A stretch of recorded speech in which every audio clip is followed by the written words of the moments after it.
SDR news TV ప్రేక్షకులకు నమస్కారం. వార్తలు చదువుతుంది మీ ప్రసన్నారాం.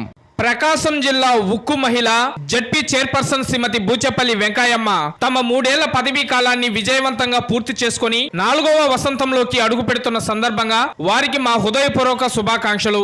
ఈ సందర్భంగా జిల్లా పరిషత్ ఆఫీసు నందు కేక్ కట్ చేసి అభినందనలు తెలిపిన జెడ్పీటీసీ సభ్యులు, జిల్లా పరిషత్ అధికారులు తదితరులు.